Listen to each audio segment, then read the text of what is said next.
आठ मार्च 2025 के हमने मनैली जा विश्व महिला दिवस।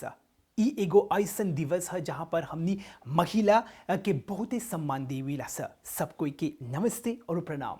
हुनरबाज कार्यक्रम में आप सब लोगन के शानदार स्वागत बाती। जहाँ बिल्कुल ई वक्त एग्जैक्टली हमनी लाग्रेमों सैंपिया में है जा।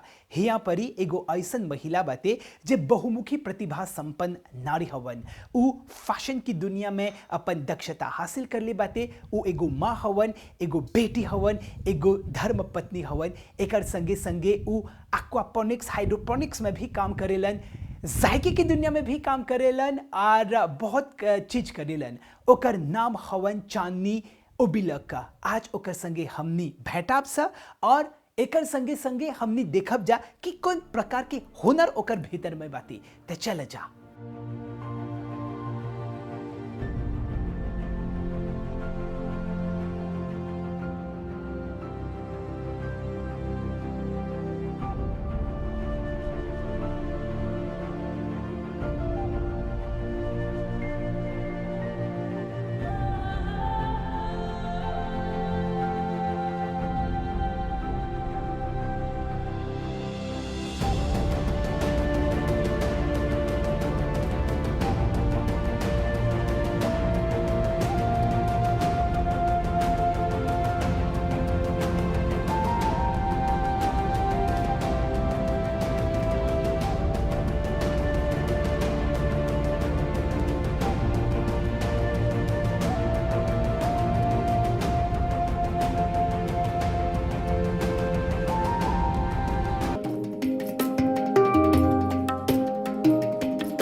जहाँ बिल्कुल ई वक्त हमनी लाग्रेमों सैंपिया में है जा। हमनी के जो मुख्य मेहमान बाते हमनी के संगी बाते। सबसे पहले नमस्ते चांदनी जी।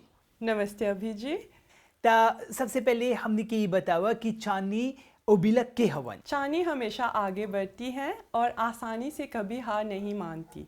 मेरा नाम चांदनी ओबिलक है। मुझे खाना पकाने का शौक है। बचपन से मुझे मेकअप और फैशन का बड़ा ही शौक रहा है। हमने के जो मेहमान बाते ओकर नाम हवन चांदनी जी। उ कानमा एसोसिएशन से जुड़ल जो प्रतियोगिता में उमें भाग भी ले रहलन और सेकंड रनर अप के खिताब भी हासिल कर ले रहलन। तो अब चांदनी जी हमने के बतावा कि कौन कौन आपके जो यात्रा बाते कानमा एसोसिएशन से जुड़ल जो प्रतियोगिता बाते ओकर यात्रा कैसे रहल, एकर बारे में बतावा था। सबसे पहले कानमा मैंने फेसबुक के द्वारा जाना। कानमा खास है क्योंकि इसने मुझे अपने टैलेंट दिखाने का मौका दिया। इसमें अलग अलग की स्टेजेस थी, जैसे फिटनेस चैलेंज, सारी कंटेस्ट, बेस्ट स्पीकर और आदि। हम सभी कंटेस्टेंट्स ने खूब से मेहनत की। कानमा एक एसोसिएशन है, एक कांसा एसोसिएशन है जो लोगों को अपने स्वास्थ्य के बारे में जानकारी देता है। इस यात्रा में कई कैंपेन्स किए और कैंसर पेशेंट से मिले। उन लोगों को बहुत खुशी हुई ये जानकर कि एक एसोसिएशन ऐसे ही है जो उनके लिए बने हुए हैं।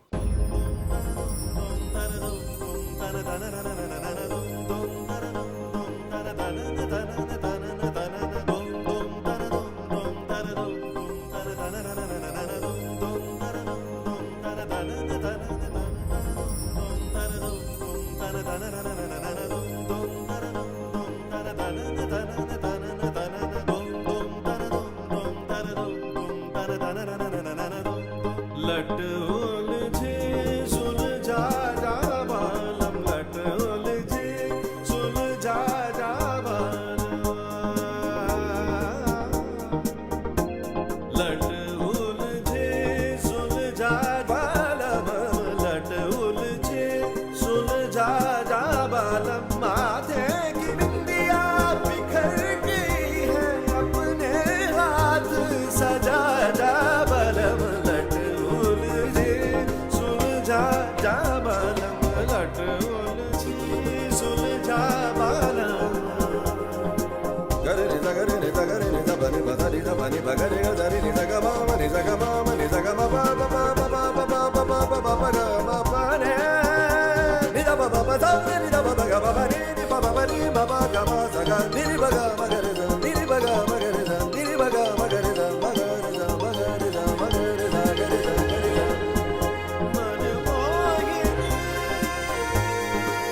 अब चांदी जी हमने ये बतावा कि ई प्रतियोगिता से जुड़ल कौन कौन प्रकार की चुनौती माने चैलेंजेस के सामना कर ली हवा। ये कंटेस्ट तो मुश्किल ही थी क्योंकि सारे पार्टिसिपेंट्स खूब अच्छे थे और हम एक चैलेंजिंग कंपटीशन में थे। जो भी काम हम करते थे उसमें हमें पॉइंट्स दिए जाते थे।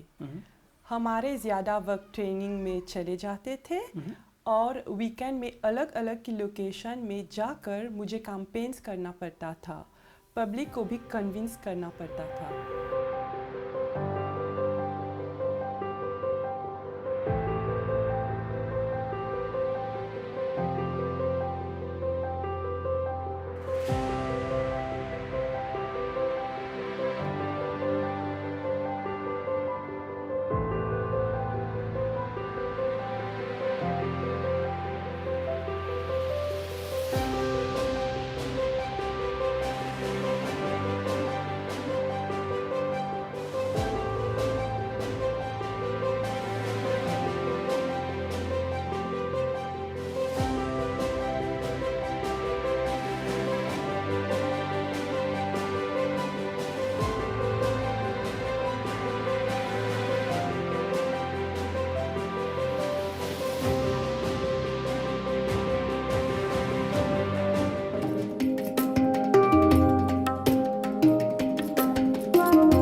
जहाँ बिल्कुल मार्च महीना खासकर 8 मार्च में हमने मनैली स विश्व महिला दिवस, जहाँ पर महिला के प्रति हमने अपन सम्मान दिखैली स। काहे कि एगो महिला एगो माँ हवन, एगो धर्म पत्नी हवन आर कई गो प्रकार के रोल माने कि भूमिका निभावेलन आर उ बहुमुखी प्रतिभा संपन्न नारी हवन। त अब हमने के ई बतावे चानी जी, आप एगो माँ हवन, एगो बेटा एगो बेटी हवन, एकर संगे संगे एगो मतलब पत्नी हवन, कैसे आप फैशन की दुनिया के आप निमटे से संभालीला, एकर बारे में बतावता। ये सच है कि माँ, वाइफ और फैशन की दुनिया में काम करना काफ़ी चैलेंजिंग हो सकता है, लेकिन मेरा पति ने मेरा खूब साथ दिया और एनकरेज किया। मैं अपनी पर्सनल और प्रोफेशनल कमिटमेंट को बैलेंस करती हूँ। कहते हैं आप कोई चीज़ को करना चाहते तो आपको कोई नहीं रोक सकता। अब फैशन के संगे संगे आप जायके की दुनिया में भी प्रवेश कर लिया हुआ, कुकिंग के प्रति आप कैसे इंटरेस्ट दिखैली हवा, एकर बारे में बतावता। जैसे मैंने कहा कि बचपन से ही मुझे कुकिंग का शौक रहा था। कुकिंग मेरे लिए कुछ खास है क्योंकि मैं अपने परिवार के लिए तरह तरह की डिशेस बनाती हूँ। मैं अपने बच्चों के लिए नए और आसान डिशेस ट्राई करती हूँ और वो उन्हें पसंद भी करते हैं, खुशी खुशी से खाते भी हैं और जब वो खुश हो जाते हैं तो ऑब्वियसली मैं भी खुश हो जाती हूँ।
अब चांदनी जी हमने के बतावा कि कैसे आप अपन समय के बांटेला, काहे कि ढेर काम करेला, फैशन में हवा, एगो माँ हवा, एकर संगे संगे मतलब धर्म पत्नी के भी रोल निभावे के चाहिए। कैसे है सब अपन टाइम कैसे आप मैनेज करेला, एकर बारे में बतावा था।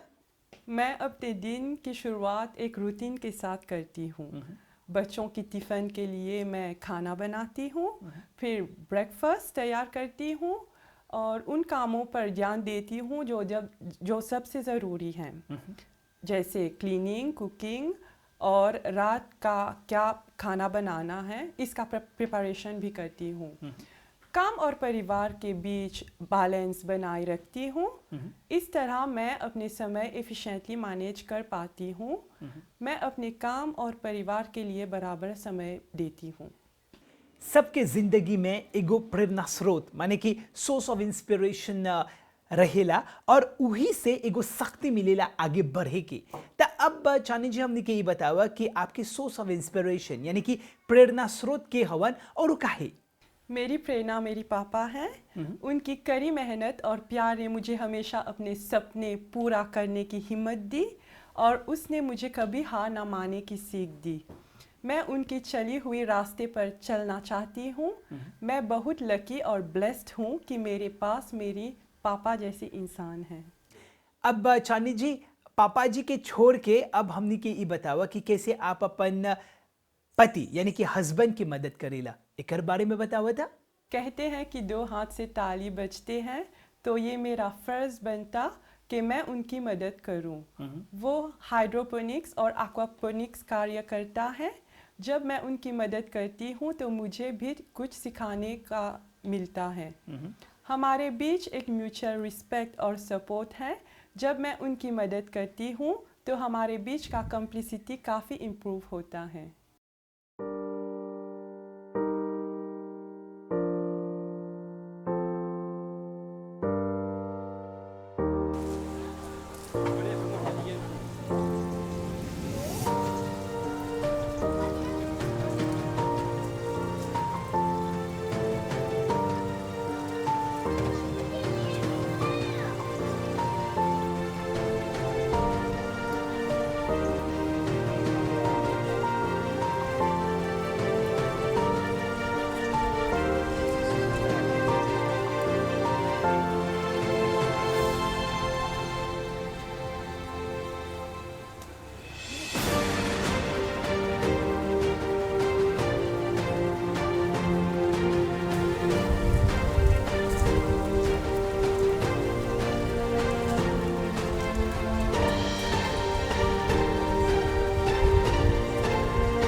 अब चांदनी जी जितना जन दर्शकगण ई बखत है कार्यक्रम देखत हो अंजा उनके कौन संदेश दिवा।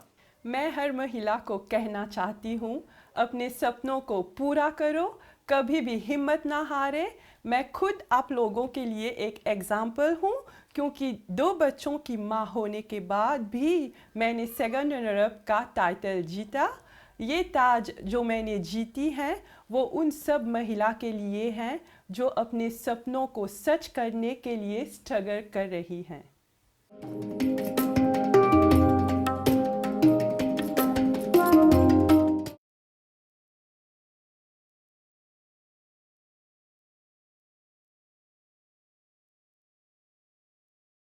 दर्शकगण जैसे कि ई बखत देखा था वजह हमनी के जन हुनरबाज बाते ओकर बगिया में हमनी आल हैं जा और बहुत सुंदर सुंदर लेक्चर्स देखे के मौका मिलल बाते, बकिर जाने के सीखे के भी मौका मिलल बाते कि कैसे वो अपन पति के मदद करेला और लामे देवेला। तो चांदनी जी बहुत बहुत धन्यवाद कि आज आपके यहाँ आके फैशन के बारे में, जिन जायके की दुनिया में, साथ ही साथ हाइड्रोपोनिक्स एक्वापोनिक्स के बारे में जाने के मौका मिलल बाते। बहुत बहुत धन्यवाद।